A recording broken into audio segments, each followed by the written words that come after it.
యెహోవా నా బలమా, యథార్థమైనది నీ మార్గం, పరిపూర్ణమైనది నీ మార్గం.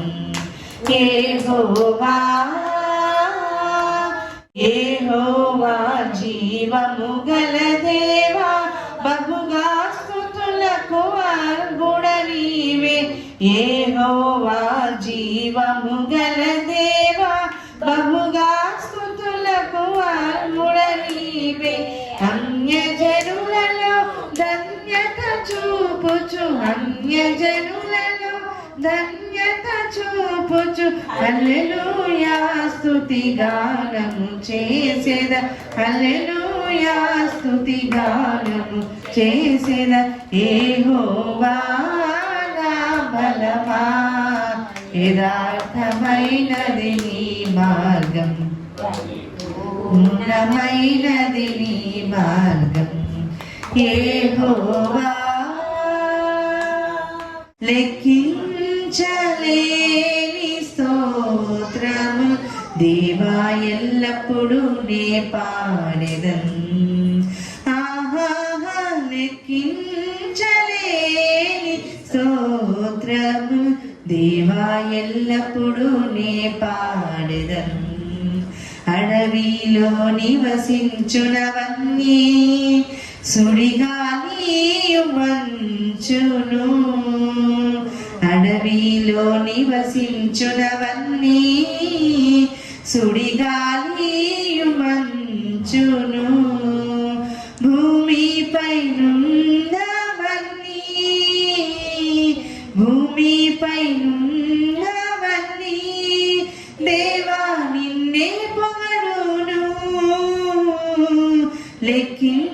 లెక్కించలేని స్తోత్రము దేవా, ఎల్లప్పుడూ నే పాడెదన్.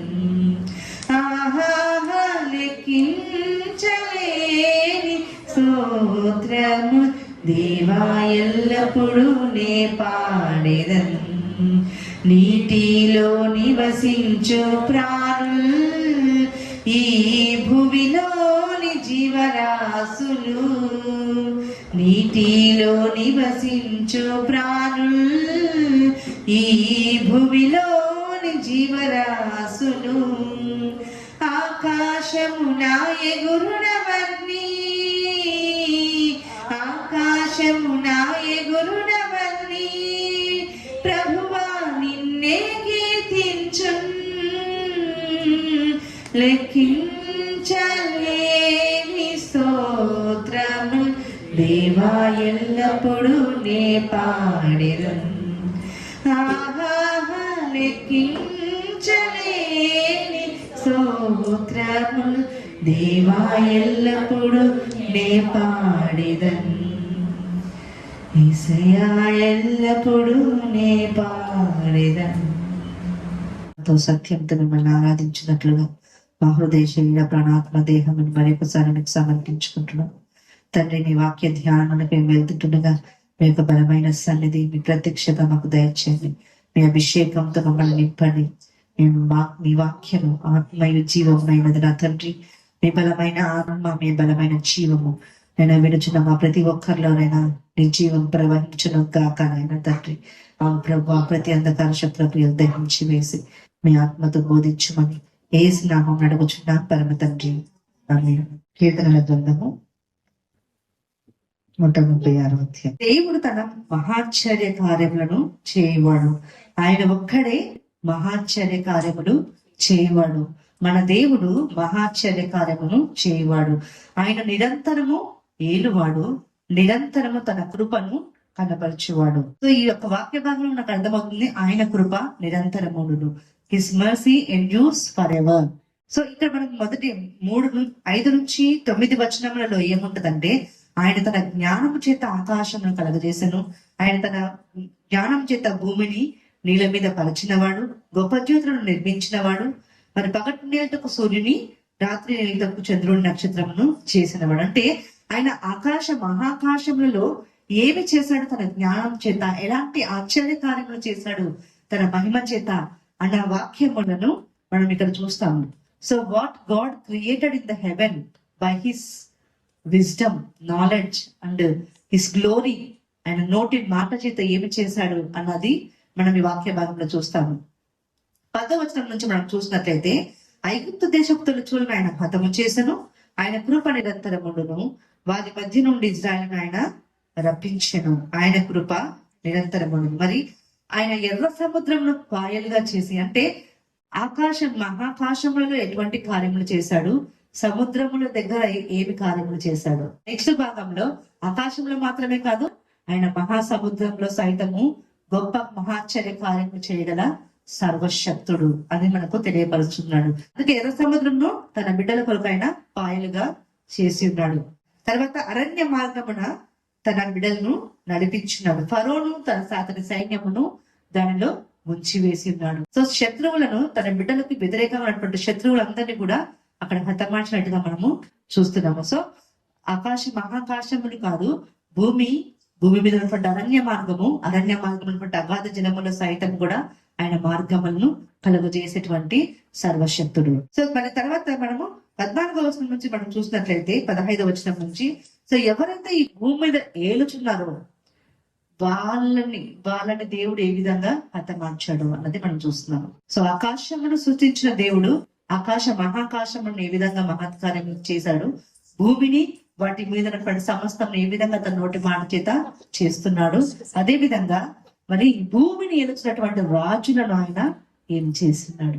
ఏ శక్తులు ఈ భూమిని ఏలుతున్నాయి, ఏ రాజులు ఈ భూమిని ఏలుతున్నారో వాళ్ళని సైతము హతము చేయగలిగినటువంటి, అంటే వాటి శక్తులను హతము చేయగలిగినటువంటి సర్వశక్తులైన దేవుడు మన తండ్రి అని ఇక్కడ మనము ఈ వాక్య భాగంలో చూస్తున్నాము. ఆయన గొప్ప రాజులను హతము చేశాను, ప్రసిద్ధులైన రాజులను హతము చేశాను. మరి అక్కడ అందరి లిస్ట్ ఉంటుంది, అక్కడ ఏ రాజులను హతము చేశాను, రాజైన ఓగును, సిహోనును, మరి అందరినీ హతం చేసినట్టుగా మనం ఇక్కడ చూస్తాము.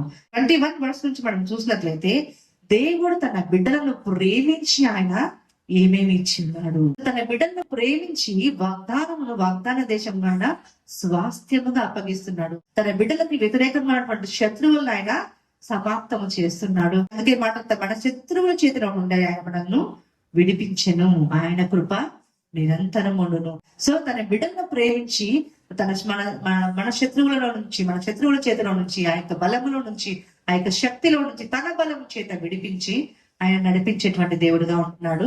వాగ్దానము చేసిన దాన్ని ఆయన తన బిడ్డలకు స్వతంత్రింపచేసే దేవుడిగా ఉంటున్నాడు.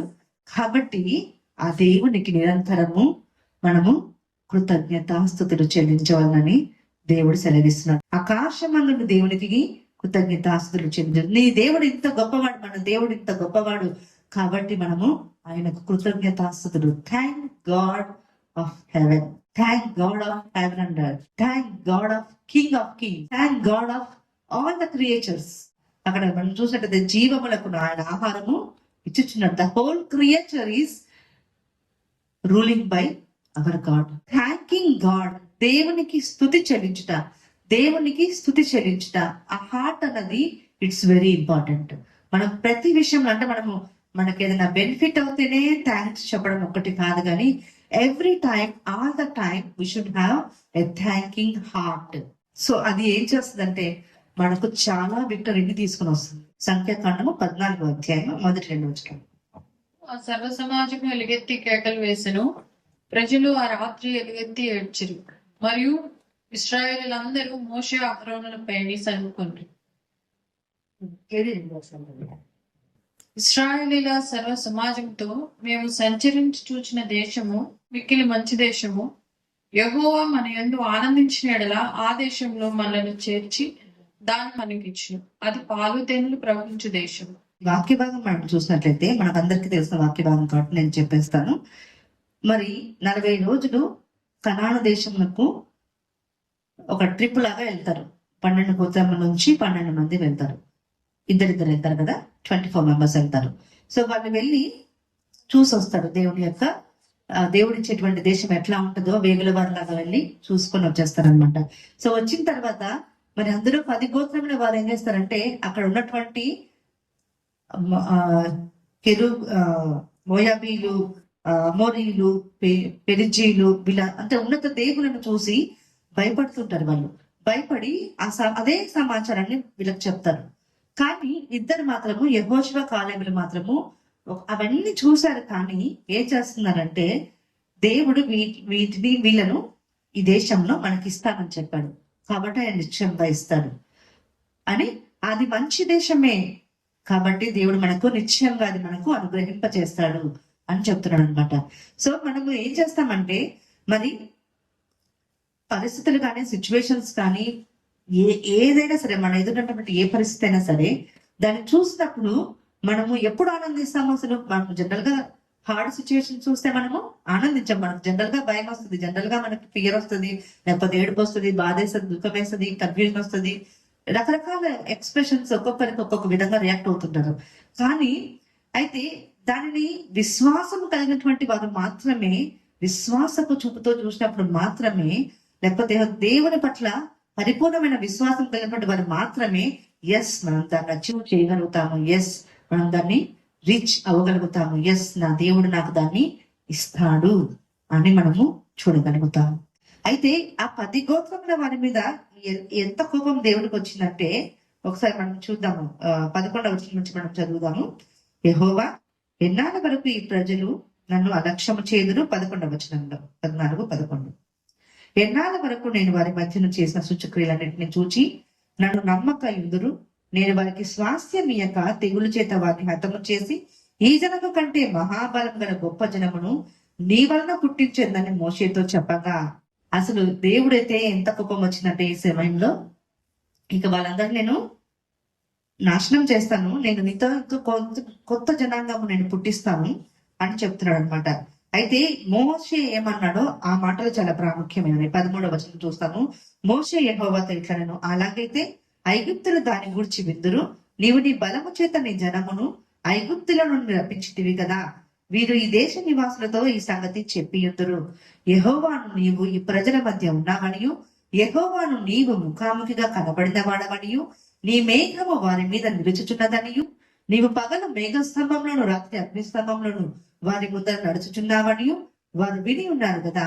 కాబట్టి నీవు ఒక్క దెబ్బతో ఈ జనులను చంపినలా నీ కీర్తిని గూర్చిన వినిన జనములు ప్రమాణపూర్వకంగా తాను ఈ జనులకిచ్చిన దేశమందు వారిని చేర్చుటకు శక్తి లేక యెహోవా వారిని అరణ్యములో సంహరించడానికి చెప్పుకొందురు.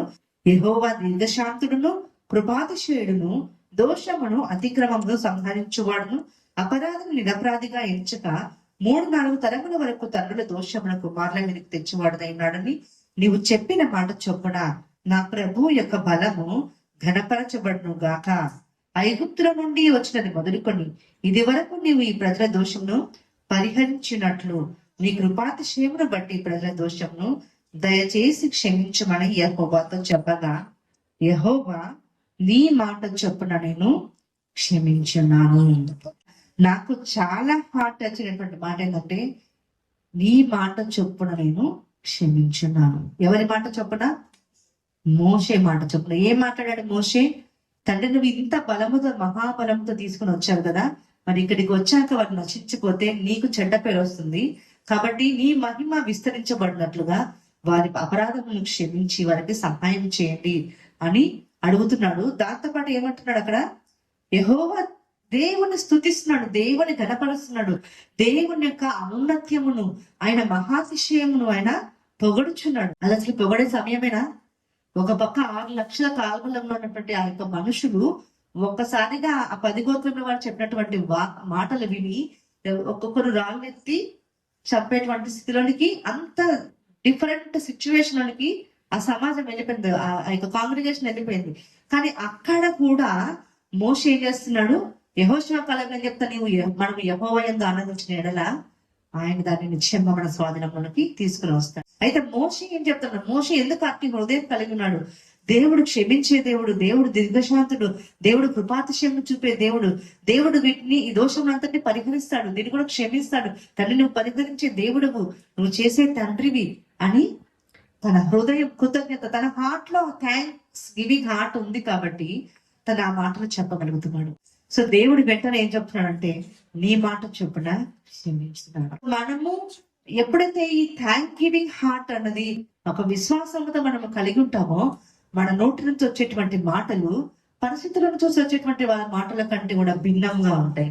అదొకటి కాకుండా మనం చూస్తాం కొన్ని ఈవెన్ ఈ వరల్డ్ లో కూడా కొంతమంది ఏమో జస్ట్ థ్యాంక్స్ చెప్తే సరిపోతుంది అని అనుకుంటారు జనరల్ గా. సో అది చాలా ట్రూ. ఎందుకంటే మనం ఏదైనా ఒక విషయాన్ని మనకి కావాల్సినటువంటి మన ప్రార్థన అవసరాలన్నింటినీ కూడా మీరు పొంది ఉన్నామని నమ్ముడి, అప్పుడు అవి మీకు అనుగ్రహింపబడిన దేవుడు వాగ్దానం చేస్తున్నాడు. సో మీరు పొంది ఉన్నాము అన్నటువంటి విశ్వాసముతో thank you God for giving this అని మనము దేవుడికి కృతజ్ఞతాస్తుతులు చెల్లించగలుగుతాము. చెల్లించినప్పుడు ఆయన మనకి తన యొక్క మహిమాంశం నుంచి మన ప్రతి అవసరం ఆయన తీర్చే తండ్రిగా ఉంటున్నాడు. అంతకన్నా ప్రాముఖ్యమైనది ఏంటంటే అలాంటి క్లిష్టమైన పరిస్థితులలో దేవుని మాటలను, లేకపోతే దేవుని యొక్క విశ్వాసమును, దేవుని యొక్క శక్తిని పలికేటువంటి మాటలు మన హృదయంలో నుంచి రావడం మనం చూస్తాం. హల్లెలూయా. సో ఎవరో చెప్తే కాదు, ఎవరో చెప్తే మనం బలపరచబడడం కాదు. ఆ సమయంలో మన నోట్ల నుంచి the faith words it will come out of us with the thanksgiving heart, with the faith in the God. So ఆ మాటలు ఏం చేస్తాయంటే దాన్ని నెరవేరుస్తుంటాయి. హల్లెలూయా. అందుకనే దేవుడు నాకు అసలు ఎంత హార్ట్ వచ్చిందంటే, అసలు ఎందుకు దేవుడికి క్షమించాలంటే నీ మాట చెప్పున్నాను, what you spoke I forgiven this. So మనం ఇంకొక పాట కూడా చూసినట్లయితే ఎలియా కూడా ఒక ప్రార్థన చేస్తాడు. ఆ అబ్రహాం కొడుకు నుంచి ప్రపోజల్కి వెళ్ళినప్పుడు, ఆకాశమందున దేవా, నా అబ్రహాం యొక్క యజమానుడా అని ప్రార్థన చేస్తూ, నేను ఇక్కడ ఉన్నాను, ఈ సమయంలోకి స్త్రీలు వస్తారు, ఏ స్త్రీ అయితే మరి వాటర్ నుంచి ఎదుర్కొంటుందో, ఎవరైతే నీకు నీళ్లు పోస్తాను, నీ యొక్క ఒంటెలకు కూడా ఇస్తానని ఏ స్త్రీ చెప్తుందో ఆమెనే నా యొక్క యజమానుని కొడుకుకి భారీగా ఉండునుగాక అని చెప్తాడంట ఆయన. వెంటనే ఆ కార్యం జరగడం మనం చూస్తాం. సో వాట్ వీఆర్ స్పీకింగ్ అంటే, అతను వెళ్ళాడు ఇంత కొన్ని చిన్న ఊరు, పల్లెటూరు అనుకుందాం. ఆ పల్లెటూరులోకి వెళ్ళి ఈ ఊర్లో ఎవరు చూడాలి, ఎంతమందిని చూడాలి, ఎలాంటి వారు ఉంటారు, వాళ్ళ సూటబుల్లా కాదా ఎలా తెలుస్తుంది అతనికి? చాలా రోజుల తర్వాత, చాలా ఇయర్స్ తర్వాత కొన్ని ఆ ప్రాంతానికి వస్తున్నారు, ఎలా తెలుస్తుంది? బట్ ఏమి తెలియకుండానే ఒకటి ప్రార్థనతో ఆయన దేవుడి యొక్క కార్యము దాన్ని అయ్యేటట్లుగా, అంటే దాన్ని సమకూర్చబడేటట్లుగా ఆయన విశ్వాసంతో పలికాడు. మరి ఎలియాజరుకి ఏం విశ్వాసం తెలుసో తెలీదా మరి నాకు తెలియదు కానీ ఆయన ఏమంటాడు, నా యజమానుడమైన తండ్రి అని అంటాడు, నా యజమాను దేవుడు అయినటువంటి యెహోవా అని అంటాడు. వాట్ వీఆర్, వాక్యమైన దేవుడు, ఆయన బిడ్డలంగా మనం ఈ భూమి మీద ఉంటున్నాము. ఆ వాక్యమైన దేవుడు ఏం చూస్తున్నాడంటే మన నోట ఏం పలుకుతున్నాము, మన నోట ఏం మాట్లాడుతున్నాము. అయితే రాహేలు కూడా మొదటి కొడుకు పుట్టిన తర్వాత ఆయన తీసుకొని కృతజ్ఞతాస్తులుగా తీసుకొని థ్యాంక్స్ చెప్తూ, యెహోవా నాకు మరియొక కుమారుని దయచేయునుగాక అని పలుకుతాడు. సో ఆ థ్యాంక్స్ గివింగ్ హార్ట్ లో నుంచి ఏమొస్తుందంటే, నీకు నెక్స్ట్ ఏం కావాలో కూడా దేవుడు దాన్ని జరిగించినట్లుగా మన నోటితో మనమే పలుకుతున్నట్లుగా ఉంటుంది. అవునా? సో అక్కడ రాహేలు చెప్పినట్లుగానే దేవుడు ఇంకొక సంతానమును, ఇంకొక కుమారుని కూడా అనుగ్రహించాడు. మాటలు, మనం పలికేటువంటి మాటలు అంటే ఎలాగైనా ఇజ్రాయెల్ 10 గోత్రముల వారు చెప్పిన మాటలు వాళ్ళ మీద ప్రభావం చూపించాయి. మరి యెహోషువ కాలేబు చెప్పినటువంటి సమాచారము వాళ్ళ మీద ప్రభావితం చూపించాయి.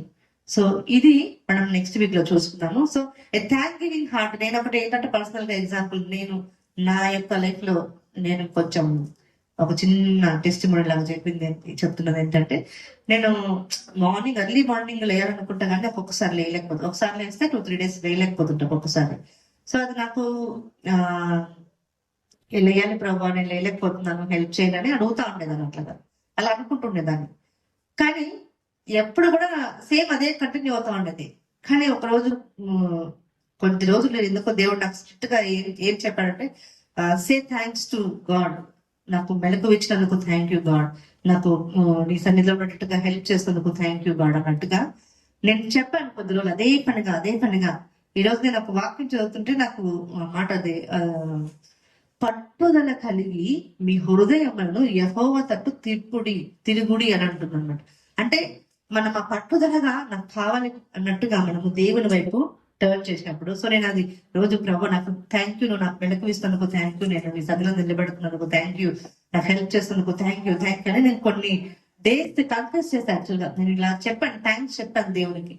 సో కొద్ది రోజుల తర్వాత, కొన్ని మంత్స్ తర్వాత, దాదాపు కొన్ని మంత్స్ తర్వాత, సో దేవుడు నాకు అట్టి కృపను స్థిరంగా, అంటే ఒక రోజు వేస్తాం, 2 రోజులు వేస్తాం, ఒక్కొక్కసారి మనం ఎంత కష్టంగా, అంటే ఫిజికల్ గా బాడీ టైర్ అయినప్పుడు ఒక్కొక్కసారి రిలాక్స్ అయిపోతుంటాం. కానీ అలాంటిది లేకుండా దేవుడు తిరిగి సహాయం చేస్తున్నాడు. సో మనము ఆ థ్యాంక్ గివింగ్ హార్ట్ అన్నది ఏం చేస్తుందంటే, నీకేం కావాలో అది చెప్పి thank you God for giving this, ఇలా ఉంటే బాగుంటుందని అనిపిస్తుంది, thank you for giving this, helping this అని మనం అలా చెప్పినప్పుడు నిశ్చయంగా అది మన యొద్దకు తీసుకొని రాబడుతుంది. దేవుడి మాటను దీవించిన కాక. తండ్రి, భూమిని సముద్రంలో పాయలు చేసి నీ ప్రజల పక్షాన నైనా తండ్రి శత్రువులను ఓడించి వారికి నైనా తండ్రి ఒక దేశం అనుగ్రహిస్తూ వచ్చావు, వారి పక్షాన్ని గొప్ప కార్యములు చేస్తూ వచ్చావు ప్రభా. మరి నైనా తండ్రి, మా మటుకు మేమైతే నేను ఎరగని వారం ప్రభా అని జన్లము నైనా మాకు నైనా తండ్రి దేవుని ఇశ్రాయేల్ గా చేసుకున్నట్టుకు మీరే ఈ లోకానికి దిగి వచ్చి నైనా భూమి ఆకాశంలో నోటి మాట చేత చేసిన దేవుడు అయిన మీరు నైనా తండ్రి నీ చేతితో మమ్మల్ని చేసుకొని నైనా శరీరధారిగా మా కొరకు ఈ లోకానికి దిగి వచ్చి మా కొరకు నీ ప్రాణమే అర్పించారు. అందుకై వందనాలు చెల్లిస్తున్నాను.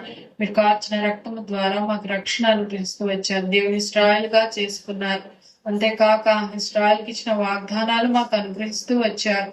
నైనా తండ్రి, ఈ నైనా దృష్టి లోకంలో నైనా తండ్రి మా చేయి పట్టుకొని మమ్మల్ని నడిపించేవారుగా నైనా ఈ లోకంలో ఉన్న ప్రతి శత్రు కార్యమును లయం చేసి నైనా తండ్రి ఆ నిత్యత్వంలో పరమ కాలంలో మాకు స్థలం సిద్ధపరుస్తూ నైనా మమ్మల్ని నడిపించును, మా నాయకుడవుగా, మాకు సహాయకుడవుగా, మా దేవుడవుగా నైనా మాకు ఉన్నందుకై నైనా నీకు వందనాలు స్తోత్రాలు చెల్లిస్తున్నాను. నిజముగా నైనా తండ్రి, ఏదైనా ఇంటి గొప్ప దేవుడు ఏ గొప్ప జనానికి లేడు ప్రభువా. అయ్యా, అల్పలమైన మాకు ఇచ్చిన గొప్ప భాగ్యం బట్టి మరొకసారి తల వంచి నమస్కరించి ఆరాధిస్తూ నైనా తండ్రి స్తుతిస్తూ ఉంటున్నాను. తండ్రి దయగల దేవా, మరొకసారి నాయనా మరి ఇక్కడ కూడి వచ్చటకు మాకు ఇచ్చిన భాగ్యాన్ని బట్టి స్తుతిస్తూ కొద్ది మందిగా కూడి ఉన్నాం దేవా. మా మొర మీ దృష్టికి అంగీకారమగినట్టు కొంచెం ఎక్కడికి 2-3 కూడిన నామమున ప్రార్థిస్తున్నారు, వారి మధ్య నేను ఉంటానన్నారు. మీ సన్నిధి మాతో ఉంచి మమ్మల్ని ఆలకిస్తున్న దేవానికి స్తోత్రములు. నైనా తండ్రి, మరి మా దేశంను పాలించు నైనా తండ్రి, ప్రధాని జ్ఞాపకం చేసుకోండి, అధికారులను జ్ఞాపకం చేసుకోండి, మరి రాష్ట్రాల సీఎంలను జ్ఞాపకం చేసుకోండి నైనా తండ్రి. మరి నైనా తండ్రి గవర్నమెంట్ నైనా తండ్రి ఉన్న ప్రతి ఒక్కరిని నైనా తండ్రి జ్ఞాపకం చేసుకుంటున్నామని సందో ప్రార్థిస్తున్నాను. భయం కలిగి జీవించటకు సహాయం చేయమని సందో ప్రార్థిస్తున్నాను. అధికారం మీది ప్రభా, మీరు ఇస్తేనే వారికి అధికారం కలిగింది ప్రభా. దయ చూపుతారండి, అన్యాయం చేత దేశాన్ని నష్టం చేయకుండా నైనా తండ్రి ప్రభా శత్రుకార్యం లయం చేస్తున్నామని సందో ప్రార్థిస్తున్నాను.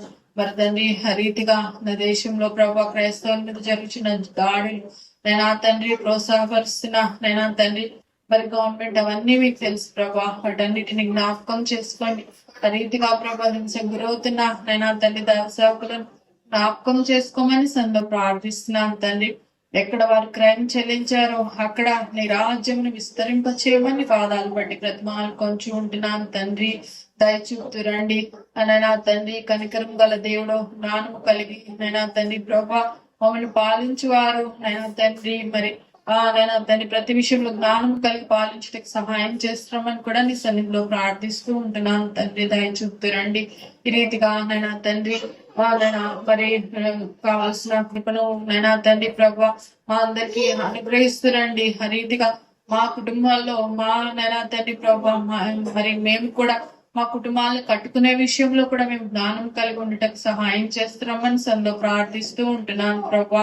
దయగల దేవా, నీకే వందనములు, కృతజ్ఞతాస్తుతులు, స్తోత్రములు చెల్లించుకొంచు ఈ రాత్రి కాల సమయంలో ప్రభా నైనా చిన్న మందగా కూడి ప్రార్థిస్తుండగా నైనా తండ్రి మమ్మల్ని ఆలకించి నైనా మా దేశాన్ని బాగు చేయండి. ప్రపంచ వ్యాప్తంగా ఉన్న క్రైస్తవ విశ్వాసులపై కృపను కుమ్మరిస్తున్నామని సందో ప్రార్థిస్తున్న ప్రతి విశ్వాస గృహాన్ని దీవించుము. ఆ గృహాన్ని బట్టి అనేక మందిని యొద్దకు వచ్చినట్లు మీ కృపను అనుగ్రహిస్తున్నామని సందో ప్రార్థిస్తూ ఉంటున్నాను తండ్రి. ఈ రీతిగా నైనా తండ్రి మరి నైనా రేపటి ప్రభు దినం కొరకై కూడా ప్రభావ మమ్మల్ని సిద్ధపరుస్తున్నామని సందో ప్రార్థిస్తూ ఉంటున్నాను. ఆత్మశక్తి చేత మమ్మల్ని నింపండి నైనా తండ్రి. సంఘ నైనా కాపర్లను కూడా నీ చేతిలో పెట్టుకుంటున్నాను నైనా తండ్రి. నీ ఆత్మశక్తి చేత నింపండి నైనా. తప్పుడు బోధల నుంచి నీ ప్రజలను కాపాడండి నైనా తండ్రి. మరి నైనా తండ్రి ప్రభు నీ ప్రజలను నీ వాక్యము చేత తృప్తిపరచండి. నీ సన్నిధానంలో చేరి మేము నిన్ను సేవించి నీ కృప పొందినట్లు నైనా మీ సహాయం అనుగ్రహిస్తురండి. అంతేకాక అనేక మంది నైనా తండ్రి నూతన ఆత్మలని సంఘంలో చేరుస్తురమ్మని సందో ప్రార్థిస్తూ ఉంటున్నాను. నశించిపోవచ్చిన వారిపై నీ కృపను చూపుతురమ్మని సందో ప్రార్థిస్తున్నాను. రేపటి నైనా ప్రభు దినాన నైనా ఆరాధన, సండే స్కూల్ బిడ్డల మధ్య పరిచర్య, బిడ్డల మధ్య పరిచర్య, స్వార్థ కూడికలు అన్ని కూడా ప్రభు నీకు మహిమకరంగా జరిగిస్తున్నామని సందో ప్రార్థిస్తున్నాను. నైనా తండ్రి ఆటంకం కలిగించే వారిని క్షమించుము.